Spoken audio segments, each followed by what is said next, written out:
Mateus capítulo 6, vamos ler do verso 6 até o verso 13, que vai dizer assim: Mas tu, quando orares, entra no teu quarto, e fechando a porta, ora teu pai que está em secreto, e teu pai que vê o que é secreto te recompensará. E quando orardes, não useis de repetições inúteis, a exemplo dos gentios, pois eles pensam que serão ouvidos pelo muito falar. Não vos assemelheis a eles, pois o vosso Pai conhece de que necessitais, antes que o pedirdes a Ele. Portanto, orai deste modo: Pai nosso que estás no céu, santificado seja o teu nome, venha o teu reino, seja feita a tua vontade, assim na terra como no céu. O pão nosso de cada dia nos dá hoje. Perdoai-nos as nossas dívidas, assim como também temos perdoados aos nossos devedores. E não nos deixes entrar em tentação, mas livra-nos do mal, pois Teus são o reino, o poder e a glória para sempre. Vamos destacar agora alguns versículos para a gente refletir nesse texto de Mateus capítulo 6. Começando pelo verso 6, quando diz assim: Mas tu, quando orares, entra no teu quarto e, fechando a porta, ora a teu pai que está em secreto.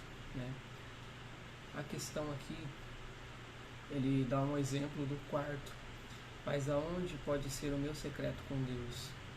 Nem sempre, às vezes, quando a gente quer orar, a gente vai estar no nosso quarto.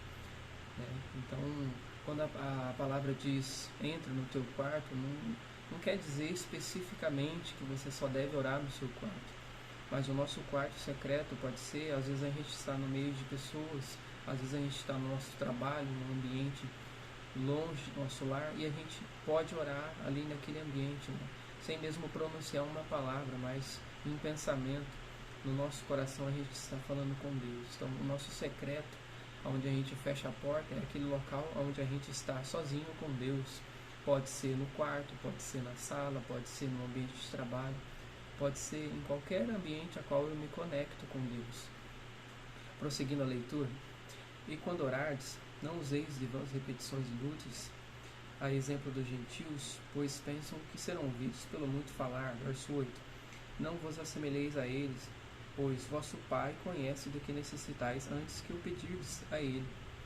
Então Deus, ele sabe do que a gente precisa antes mesmo de nós pedirmos a Ele.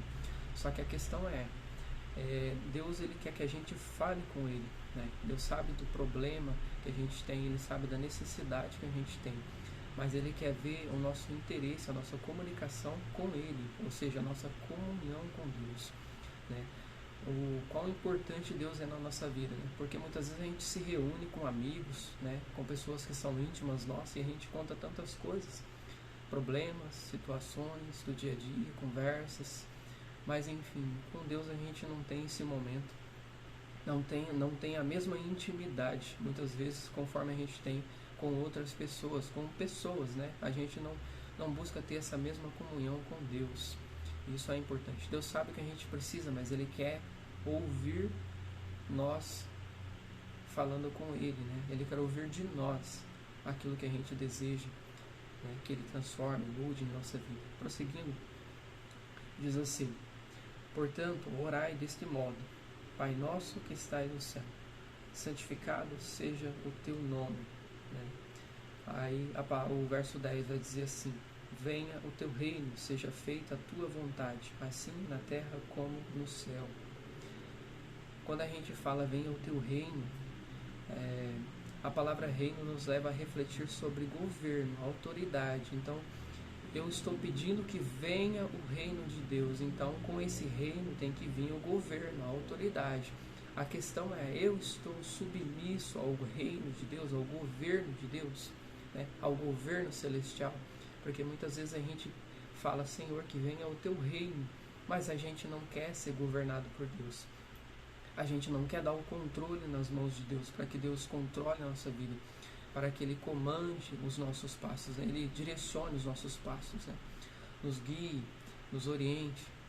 Então a gente muitas vezes quer que venha o reino, o governo, mas a gente não se submete, não se coloca na posição de submissão a Deus, à disposição de Deus, né, para ser guiado pelo Espírito Santo. Muitas vezes a gente não se submete como deveria.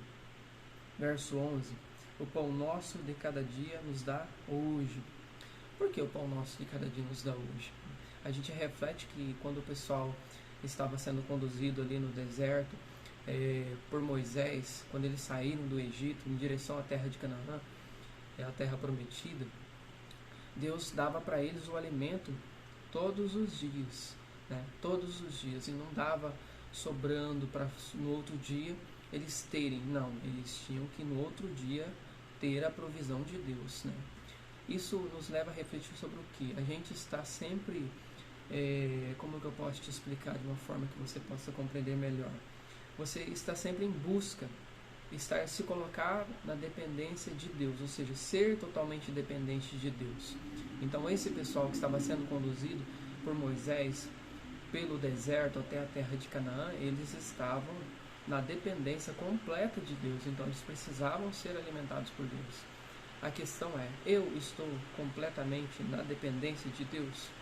Eu tenho estado na dependência de Deus? Ou eu tenho tentado fazer as coisas com os meus próprios meios e métodos, sem a ajuda de Deus, sem buscar a orientação de Deus? Essa também é uma forma interessante de refletir nessa parte do versículo. E continuando, o verso 12 diz assim: e perdoa as nossas dívidas, assim como também temos perdoado os nossos devedores. Irmãos, a palavra perdoar não é fácil, porque tem pessoas que nos magoam muito e é muito difícil perdoar. Às vezes uma simples frase pronunciada, eu te perdoo, é fácil dizer, mas lá dentro do coração, a mágoa, aquilo que a pessoa fez, que te machucou, fica lá um tempo. Então, refletindo sobre essa parte, aqui o versículo diz assim, para a gente, diz assim: e perdoa-nos as nossas dívidas, assim como temos perdoado aos nossos devedores, ou seja, me trate da forma que eu tenho tratado os outros. É uma coisa difícil às vezes de falar sobre a questão do perdão, porque não é fácil. Muitas vezes a gente é magoado, ferido, machucado, pisoteado em diversas situações e não é fácil perdoar, mas é necessário, porque quando a gente retém, está na verdade machucando a gente e não a outra pessoa. Enfim, quem se machuca retendo o perdão é você mesmo, você, eu, se eu fizer isso. Mas não é fácil, não é fácil. É algo que a gente tem que orar todos os dias e liberar perdão na vida da pessoa que nos magoou e nos feriu de alguma forma. Refletindo, finalizando esse ponto para eu ir para o próximo versículo. Então muitas pessoas oram o Pai Nosso e quando chega nessa parte ele não entende que ele está fazendo uma oração para que Deus trate ele da mesma forma que ele trata os outros. Então se ele é ofendido, ele não perdoa, ele está dizendo para Deus que também não precisa me perdoar, né? Então muitas pessoas oram, mas não entendem o que está orando. Verso 13, para a gente finalizar, diz assim: e não nos deixes entrar em tentação, mas livra-nos do mal. Olha só a primeira parte do versículo: não nos deixes entrar em tentação. Algumas traduções vão dizer: não nos deixes cair em tentação. Então, ou seja, a gente só consegue se manter resistente a qualquer influência maligna que venha nos tirar da presença de Deus e fazer com que a gente caia em tentações, somente se a gente não estiver conectado com Deus e pedindo todos os dias a misericórdia, o favor de Deus. Porque nós, por mais que nós estejamos buscando comunhão com Deus, nós somos pessoas, seres humanos falhos. Perfeito só Deus. Nós não somos perfeitos, nós somos seres humanos e como seres humanos nós somos falhos. Por isso a gente deve estar sempre conectado com Deus e buscando sempre pedir a Ele que nos livre do mal, não nos deixes cair em tentação, porque só Deus tem esse poder. A gente, por nossos próprios méritos, nós não somos capazes de nada. Nós precisamos da graça de Deus para que nós não venhamos cair em ciladas, em coisas e situações que o outro lado espiritual possa estar tramando contra nós, né? No dia a dia, né? Em todas as situações que a gente possa enfrentar. E a outra parte diz assim: pois teus são o reino, o poder e a glória para sempre. Aí finaliza com amém, né? Então, dele é o poder. Dele de quem? De Deus. A glória, né? A glória é de Deus. O poder é de Deus. Então a gente depende totalmente de Deus. Precisamos dele. Sem Deus, nós somos luz apagada. Somos escuridão, trevas. Então nós precisamos de Cristo. Precisamos estar conectados com Deus.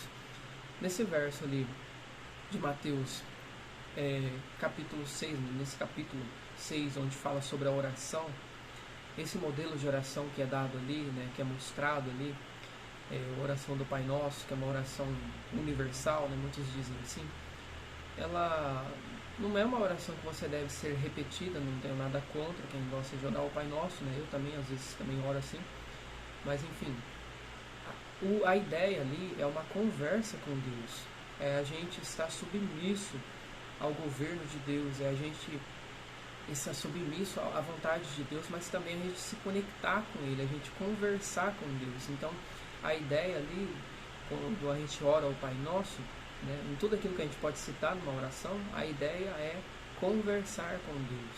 Né? E aí eu vou deixar uma pergunta para você, que ouve e assiste os meus vídeos aí. Você tem conversado com Deus? Amém? Vou deixar essa reflexão. Irmãos,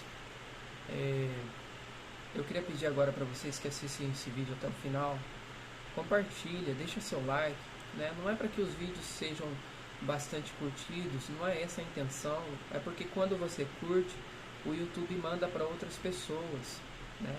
Então, seja instrumento de Deus, deixe um like, comente, compartilhe com um amigo, né?